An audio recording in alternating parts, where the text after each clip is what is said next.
magaalada Ankara ee caasimadda dalka Turkiga waxaa muxaadaro ballaaran maanta ku qabtay culimada Soomaaliyeed ee kala ah Sheekh Mustafa Xaaji Ismaaciil Haaruun, Dictor Sheekh Cali Maxamed Saalax iyo Sheekh Siciid Raage. waxaana hoolka ay ka qabsoontay muxaadaradan soo buuxdhaafiyey dadweyne aad u tiro badan, iyadoo dad kale oo Soomaaliyeed oo doonayay inay ka faa'iidaystaan muxaadarada ay goobtu qaadi weyday. haatanna waxaan idinku soo dhaweynaynaa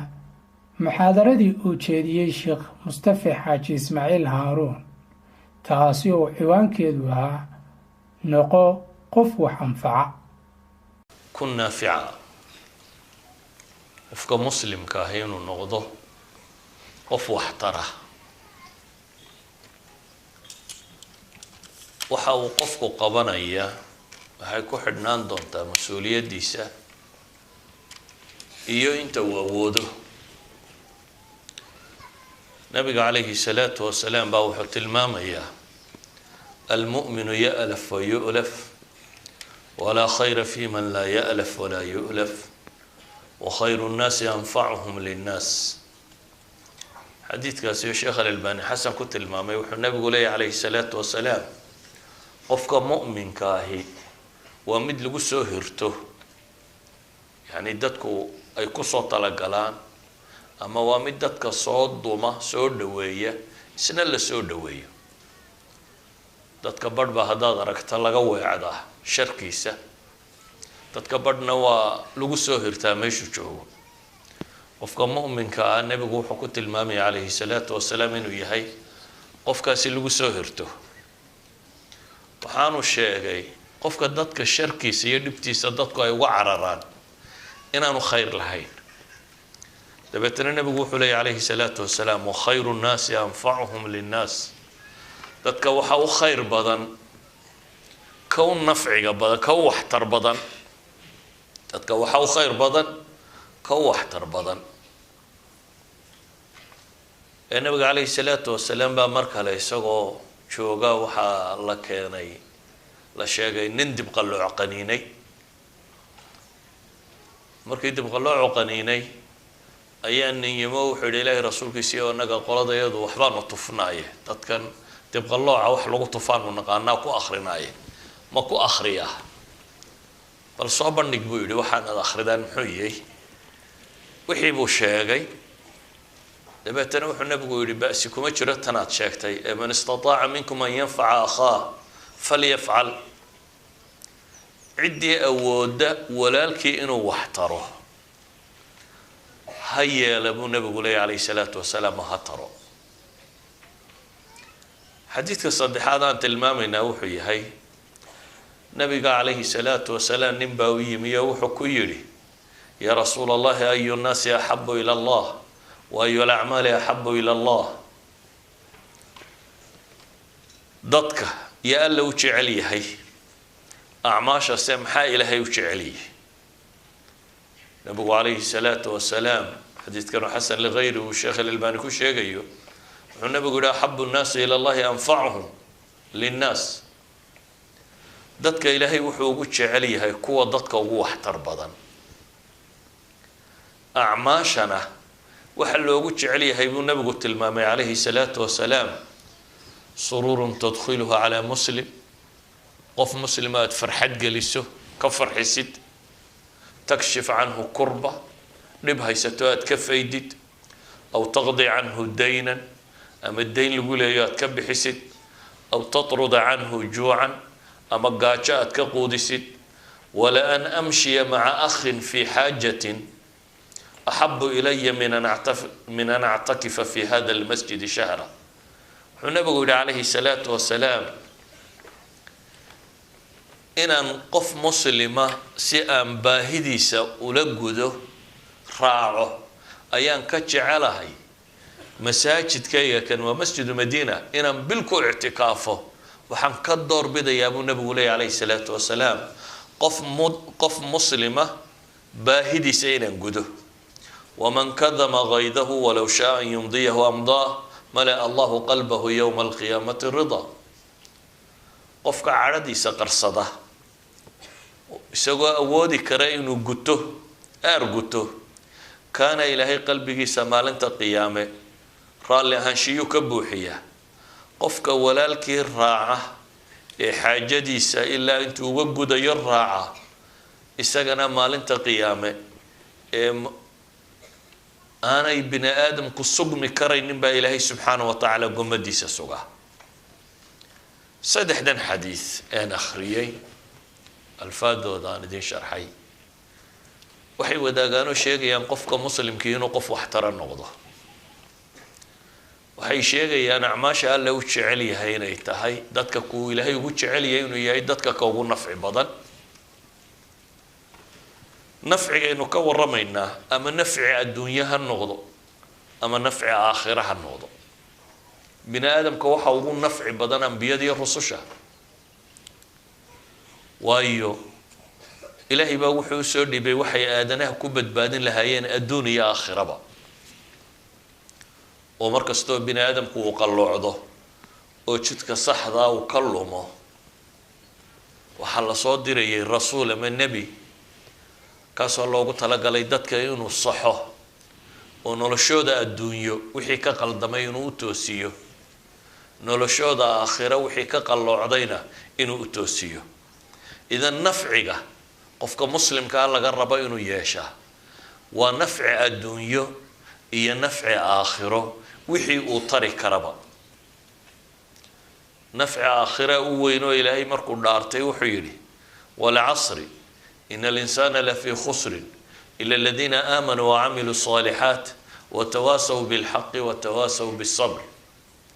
ilaahay intuu dhaartayba wuxuu ku dhaartay bini aadamku inuu khasaare ku sugan yihi waxaa ka soo reebay cidda aan khasaaraynini inay tahay dadka laga hela iimaan iyo camal saalixa iyo xaqoo isfaraan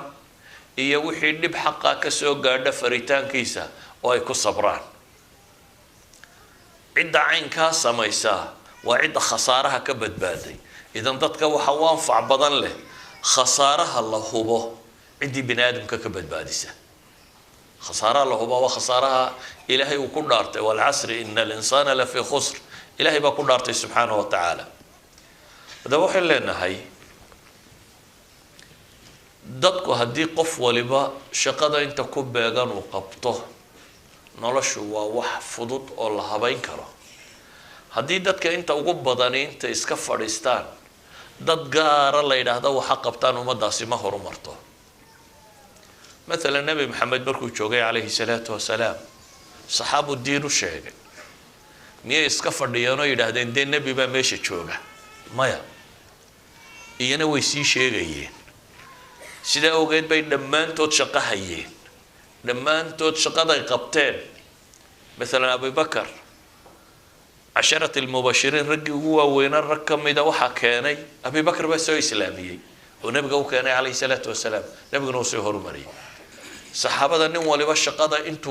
قرنا يمو غبطة من دقال كقيب قاله من هقامية دقال نغ مي أول قنقو كتبت حديث كواركتين عن خالد بن وليد سمى ميدان مغل حقو عام بحد خالد حديث ورينا يما يمغشين عن خالد رضي الله عنه ولا ليه لقى ما يابين أدركته هدنا عند المسلمين ورجل معروفة عند المسلمين ده تاريخنا ما أنت بني آدم ككليات استراتيجية ده عساكرت خطط كيسيبا لغولي وحكم ده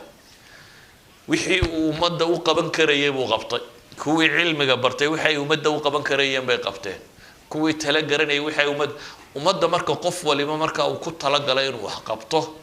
ويقول يسته حديثة مثلا دين تفافين تأدات الأهدان أو هبل أو هبل بمسؤول كأدي دين ضد كأنت كلنا ويسو جيان دي دين فافي ما يسو أو هبل أنتو قارية ضد كي مسلمين تسوي إسلامي مركو صدق عشان النبي قال لك شو جنبه بحي ده بتنسوا قبائل دم وضع سوي إسلامي وكيني ضد كسيم كشوجا أفرتن سناد مسلم هيد ولا جانا قف مات كيني أفرتن سناد مسلم هيد وأي أدوين حلكوا بكساري بارت رميسنين نبغى عليه الصلاة والسلام مركب حكوت المامية ضدك وحى خير بدن ضدك النفع بدن له وحترسن waxtarkaasi wax kasta oo bini aadamka la taraa waa waxtar xataa xayawaanka waxa la taro xataa xayawaanka xadiista waa ku aragteen qof dumaroo la yidhi ay waraabisay baa ilaahay ugu dambi dhaaf ay bay wax tartay dabeetana appreciation waa la qiray waxtarkeedii fashakara allahu lahaa baa la yidhi ilaahay baa uga mahadnaqay eygay waraabisay nabi yuusuf baan qisadiisa markaa dhowr shay ka tilmaamaya maadaama waqtigu koo kooban yahay nabi yuusuf iyadoo la dulmiyey oo dembi aanu gelin lagu qaaday iyadoo la og yahay inaanu dambaabin uma badaa lahum min bacd ilaahay wuxuu tilmaamayaa markay u caddaatay inaanu waxba samaynin bay xukumeen oo ay xabsiga dhigeen muu odhanin nimanka ay xidhay waa gaalo xabsigoodii baan ku jiraa nimankaa wax damboona maraya naga dhexeeya ma jiraan إلهي وحليه سبحانه وتعالى ودخل معه السجن فتيان قال أحدهما إني أراني أعصر خمرا وقال الآخر إني أراني أحمل فوق رأسي خبزا تأكل الطير منه نبئنا بتأويله إنا نراك من المحسنين لبويلو كم ددتك حبسي غلق علي أيا أيمي ريا أي كسر رياضين بيلي النوفصر riyada waa la fasira waa cilmi la barto waana dhici kartaa riyadu sidii aad ugu riyootay practically inay iyadiiba noqoto aan ta'wiil u baahnayn waa dhici kartaa inay mid ta'wiil u baahan tahay waa dhici kartaa in shaydaan iyo naftu kugu cayaareen oo waxaad ku riyootay baanay wax qiimo la ahayn si kastaba ha ahaatee nebi yuusuf riyay u keeneen riyadaa noo fasir bay yidhaahdeen maxay raaciyeen innaa naraaka min almuxsiniin isagoo xabsi ku jira ayaa waxaa la leeyahay waxaanu kuu aragnaa qof wax tara oo ixsaan sameeya inaad tahay macnaheedu waxa weeyaan xabsiga gudihiisiibu wuxuu ku caanbaxay qof muxsina oo dadka wax taraya wuxuu tijaabiyey inuu iyagana wax taro laakiin wuxuu uga bilaabay waxtarka weyn buu uga bilaabo marka hore wuxuu u sheegay ninkuu yahay inuu aabayaal iyo awowyaal nebiyaa ku abtirsado dad tawxiidka rumaysan inuu yahay dad gaala inuu ka yimi dabeetana intaanu riyadii fasirin wuxuu u sheegay wixii ugu anfac badnaayee dadkani ugu baahnaayeen yaa saaxibaya sijni aarbaabun mutafariquuna khayruna min illaahi lwaaxid warma rabbiyo tiro badan baa faa'iido badan khayr leh mise ilaah keliya in la caabudo maa tacbuduuna ilaa asmaa'an samaytumuuha antum wa aabaa'ukum wuxuu u sheegay markaasi gaalnimadu inay xun tahay ilaahay keligii inay rumeeyaan taasina inay tahay diinta quman kow waxtarkii markaa wuxuu uga bilaabay waxtar diineed oo aakhiradoodii adduunkooda badbaadinaya mar labaadna wixii ay ka dalbadeen buu u sharxay kii yidhi khamri baan walaaqayayna oo wuxuu ku yidhi waad bixi doontaa adigu khamrigaasaad walaaqi doontaa boqorkaad u shaqayn doontaa kii yidhi anigoo dusha kimisku sida khubus anigoo sida oo shimbira cunayaan ayaan ku riyoodayna wuxuu yidhi adiga waa lagu dilayaa dabeetana waa lagu salbinayaa saasaad ku dhimanaysaa idan labada nin nebi yuusuf wixii ay rabeen wuu u sheegay wuxuu kaloo ugu daray wax uga anfac badan waxay rabeen oo ah inay salaamaan nebi yuusuf mar labaad iyo mar saddexaad baan ku noqonaynaa qisadiisa waayo waa meelun baan rabaa inaan taataabto waxa u yimi walaaladii oo kuwii godka ku riday ahaa muu odhanin haddaanana fursad haystaaye haweenanana god kale ku ridaa isagoo yar bay qaadeen god bay ku rideen waa kaga tageen dabeetana wixii oo mashkilada uu soo maray de iyaga u sabab ahaa godkii baa laga qaatay sidii xoolaha la kala iibsaday nin boqora baa iibsaday gurigii boqortooyadu ku noolaa islaantii guriga joogtay baa hunguraysay waa diiday kufsi oo istidhi waa cararay waa marada ka dildilaacisay albaabkaa lagula kulmay dabeetana isagiibaa haddana la xidhay iyadoo laga markhaati kacay inaanu isagu waxba dhibin ayaa isagii la xidhay kuwii waxaasoo dhiba u sababo baahan baa u yimi maxay leeyihin قالوا يا أيها العزيز إن له أبا شيخا كبيرا fakhud axadana makaana inaa naraaka min almuxsiniin. way u yimaadeen, raashin buu siiyey, haddana lacagtii ay siteenna wuu ugu daray, waa soo noqdeen. akhiiran markii uu walaalkood kala hadhay yaraa ayay waxay leeyihiin ninkaagan talada hayaa wiilkan yare aabbo da-a buu leeyahy ee midkaayo ku bedel, inaa naraaka min almuxsiniin. ereygan baan ujeedaa markaa ereygii labadii ninee xabsiga la galay ee ku yidhaahdeen ayuu ku leeyihiin yuusuf walaaladii. waxay leeyihin inaa naraaka waxaanu ku aragnaa min almuxsiniin, kuwa samafala inaad ka mid tahay. dee waa ninkii ay godka ku rideen oo haddana weliba mar dambana waa ku been abuurteen. oo markuu wiilka ka reebay waxay dhahdeen in yasriq faqad saraqa akhun lahu min qabl. isagoo madaxweynaha boqor oo meesha taagan bay waxay leeyihin in yasriq hadduu yarkani waxaday mid ka horreeyo ay walaalo alla ahaa baa jiro tuuga, waa isagan hor taagan. ayay leeyihin mid hore tuuga baa jiray. waxaasoo dhan umuu qabanin ee waxbuu tarayay. saa awgeed baa walaaladii dhibta u geystay waxay leeyihin inaa naraaka min almuxsiniin. kuwa xabsiga la galay waxay leeyihin inaa naraaka min almuxsiniin. intaa waxa sii dheer, nebi yuusuf isagoo xabsiga ku jira oo wax dembiyana aan gelin ayaa boqorkii riyooday. boqorkii markuu riyooday ayuu yihi riyada ha lay fasiro. riyadii boqorka dadkii way fasiri garan waayeen. adqaathu axlaam bay ku tilmaameen. tan fasirkeeda garan mayna bay idhahdeen. kii uu yidhi berigii hore waad badbaadaysaayoo boqorka u shaqeeyaa xasuustay. markii hore war boqorka arrinkayga u sheeg buu yidhi waxba umuu sheegin, waa iska ilaabay. laakiin iminka markii riyo lasoo qaaday buu xasuustay. dabeetana wuxuu yidhi ha lay dira aniga,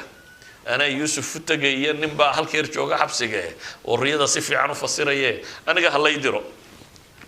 ninkii baa yimi oo wuxuu leeyay yuusufu ayuha sidiiqu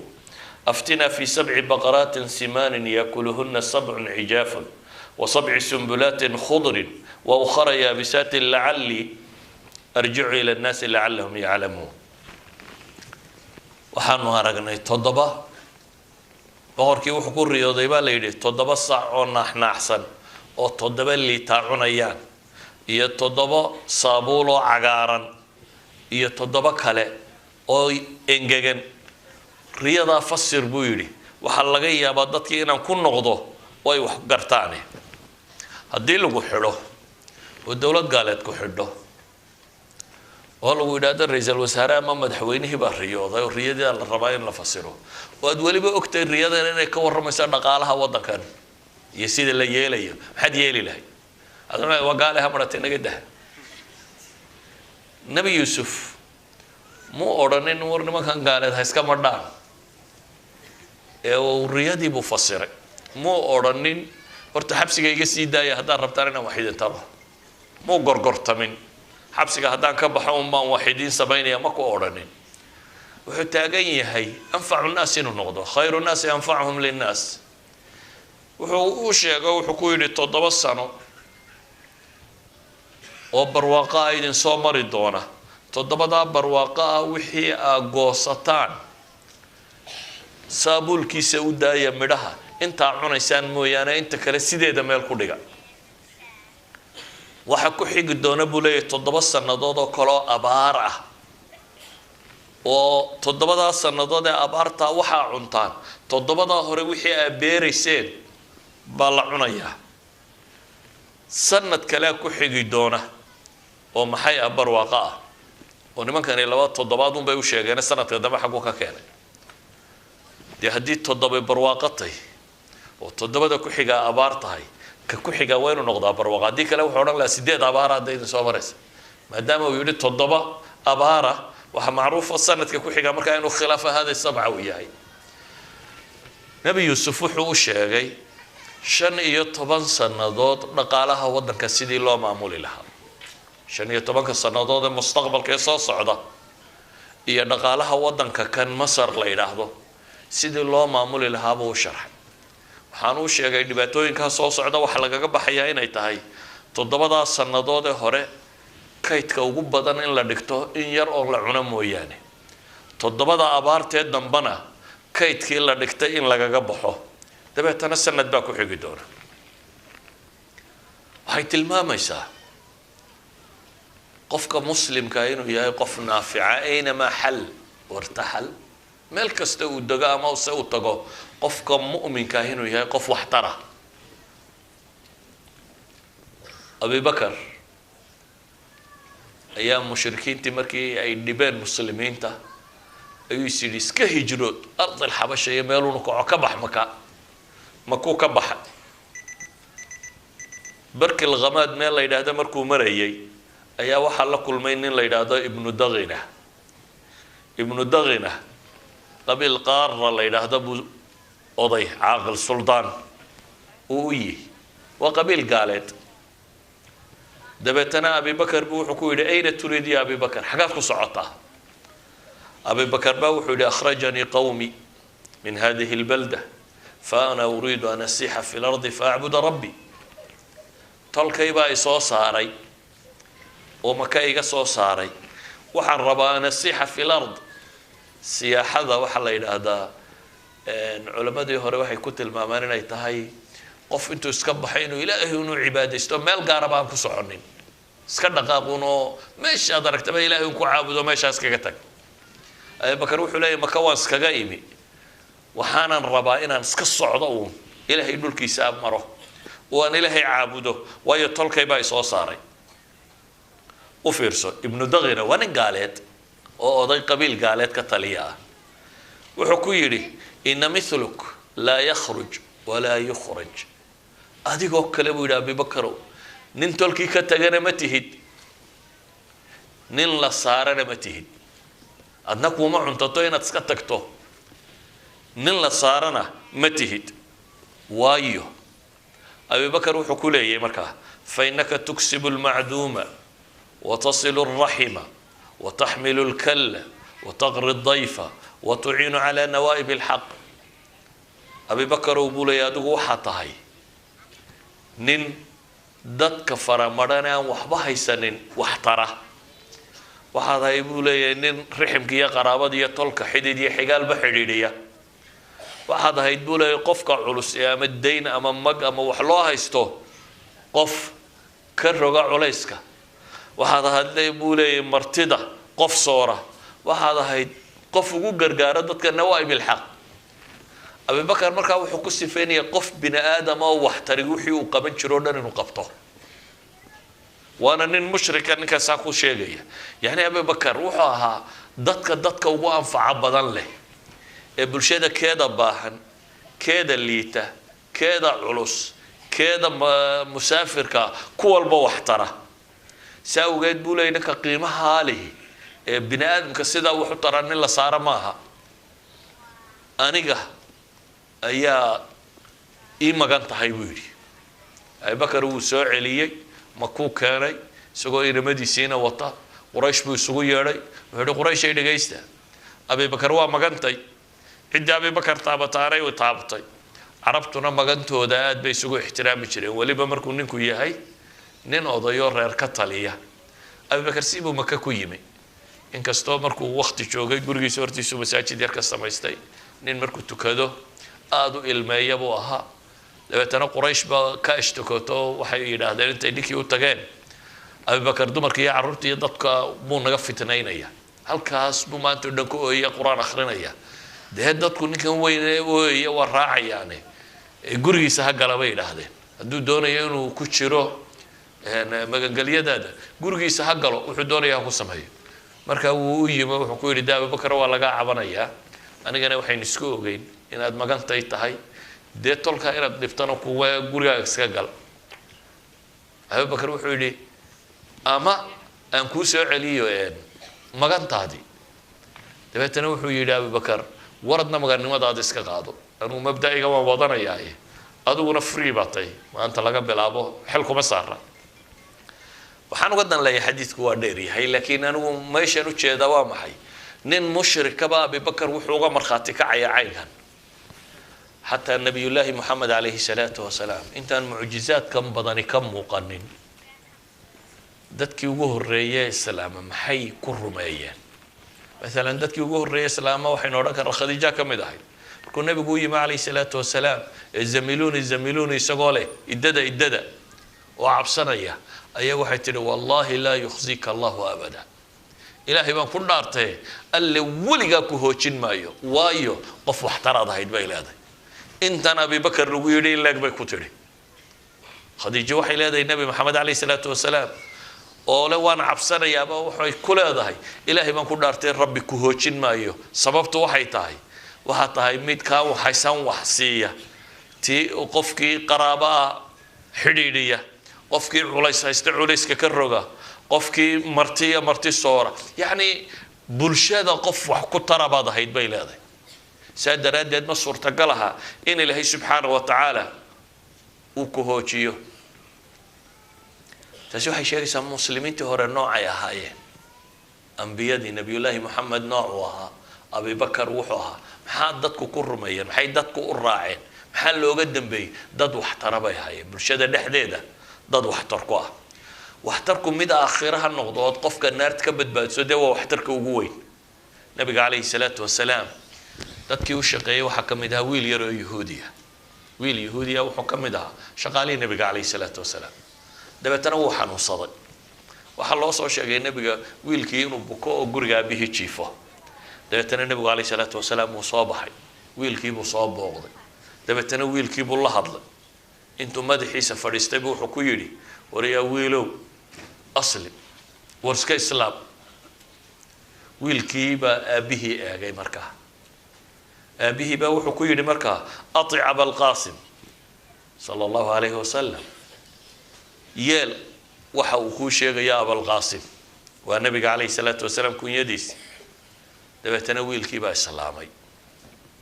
markaasuu nabigu wuxuu leeyahay alxamdu lilaahi aladii anqadahu min annaar waxaan mahad u celinayaa allihii ka badbaadiyey wiilka ka naarta ka badbaadiyey aanu gaalnimo ku dhimanin yani nabi maxamed calayhi salaatu wasalaam wuxuu gurigiisii uga yimi ee uu gurigaa yahuudiga u tegay ilmahaa yare xanuunsanaya ama wiilkaa xanuunsanaya inuu naar ka badbaadiyo aanu ku dhimanin gaalnimada inaanu ku dhimanin waxay leenahay dadka in wax la taro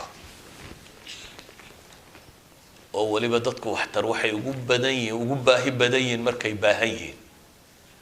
ama aakhiradooda ha noqoto ama adduunkooda ha noqotee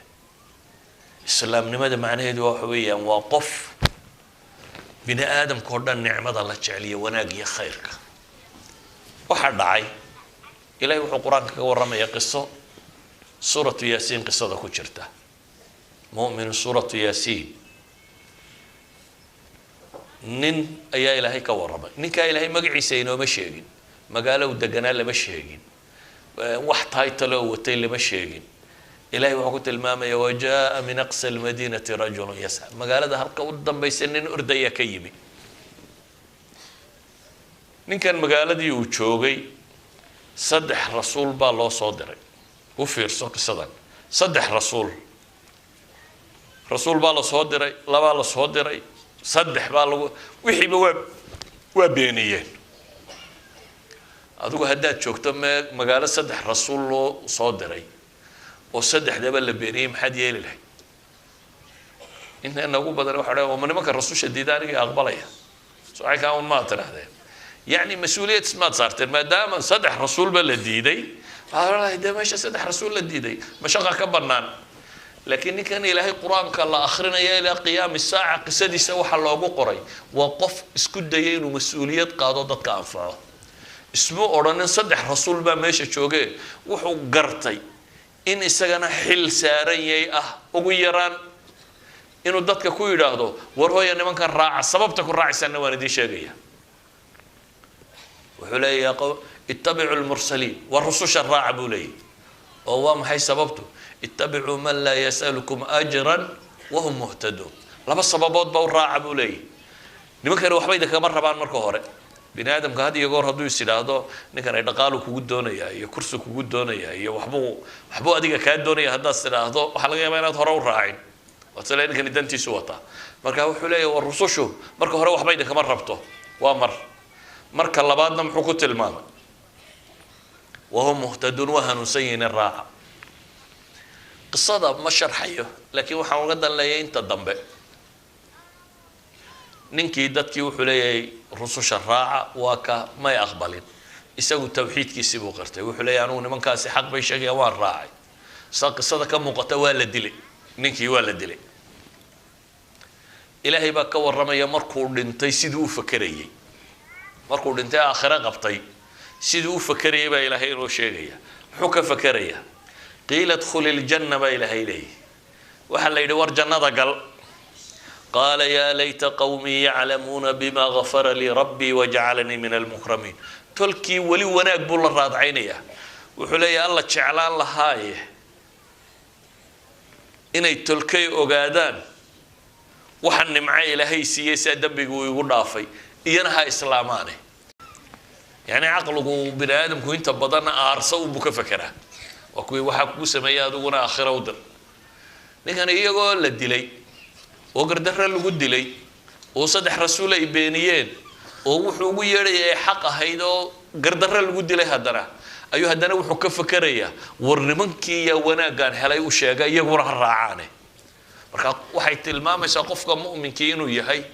dadka qof khayrka la jecel dadka qof raba inay wanaagga qaataan khayrka la jecel haddaba qof kastoo muslima xilka saarani wuxuu yahay inaad noqoto qof bini aadamka khayrka u horseeda hadduu yahay mid adduunyo iyo hadduu yahay mid aakhiraba dunida dadku waxay ku islaaxi lahaa say nabad u heli lahaayeen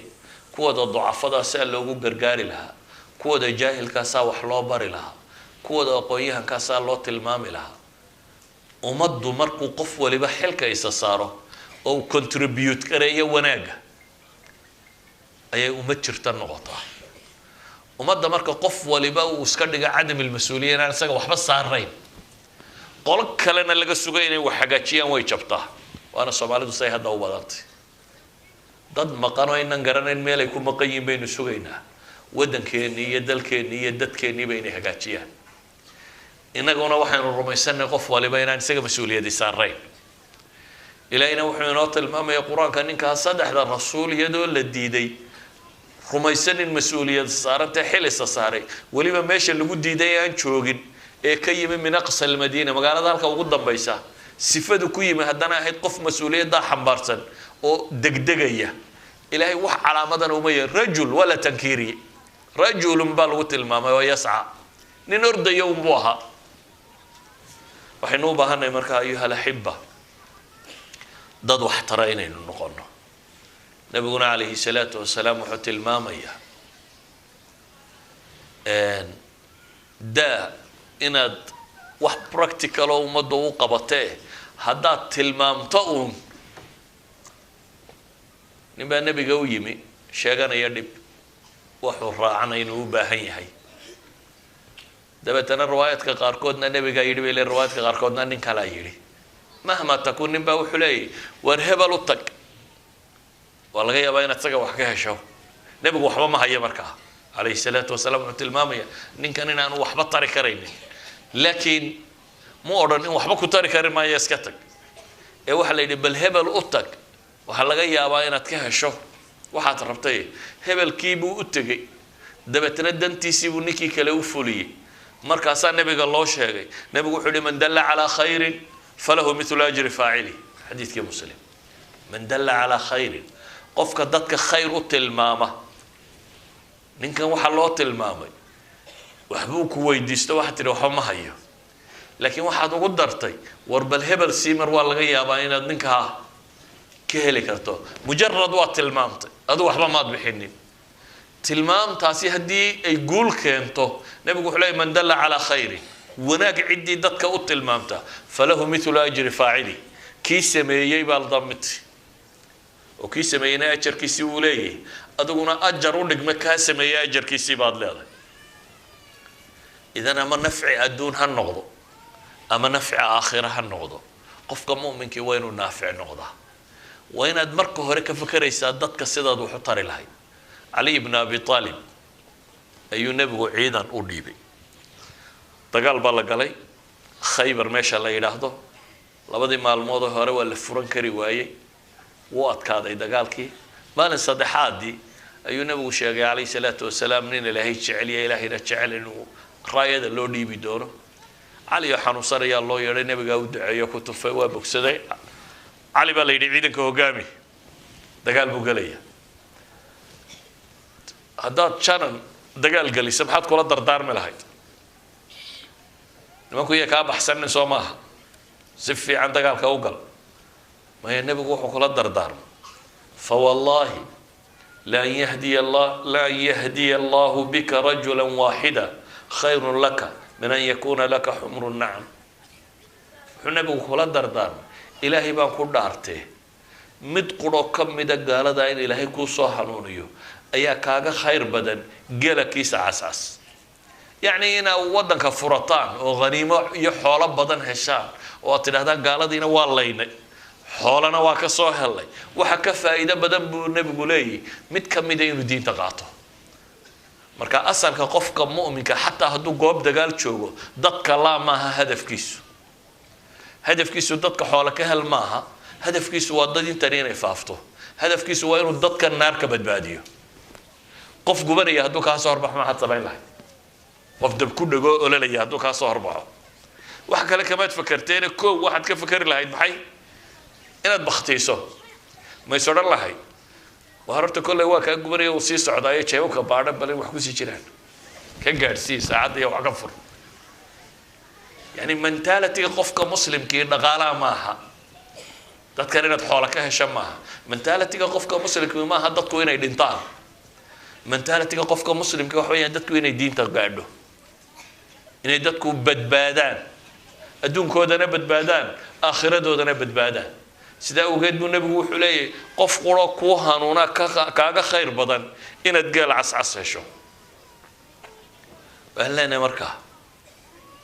nebigu calayhi salaatu wasalaam mar hadduu ku tilmaamay axabu nnaasi ila allahi anfacuhum linnaas ama khayru nnaasi anfacuhum linnaas dadka waxa alle ugu jecelaya ka dadka ugu waxtar badan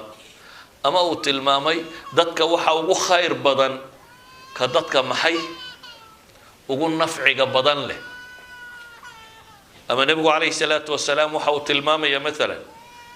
ina allaha wa malaa'ikatahu وأهل السماوات والأرض حتى النمل في جحرها وحتى الحوت ليصلون على معلم الناس الخير إلهي سبحانه وتعالى يا ملائكتيس يا السماء واحد دقن يا دولك واحد دقن حتى قرآن شدا قدك كتشرته أما كلونك بدا كتشره وحي كصلينا يعني إلهينا أن حريستي سوسينا مخلوقاتكنا إلهي بي وحي ويدينيا محي إلهي ندم بقوة دافعونا حريستو على معلم الناس الخير قفك ضدك خير كبره أيها الأحبة صلاة دي بلادي ما يبان في ليها سو كوبينا وحي نكو كوبينا نولش وينت contribution كو يالتا نولش وينت قف واحترى النقطة نولش ما هينت قف ديرادا النقطة oo wuxuu cuno iyo wuxuu xoogsado tiisa ka fakarayaan noqoto ma qofka muslimka dhaqanka lagu yaqaan markaa waa maxay waa qof waxtara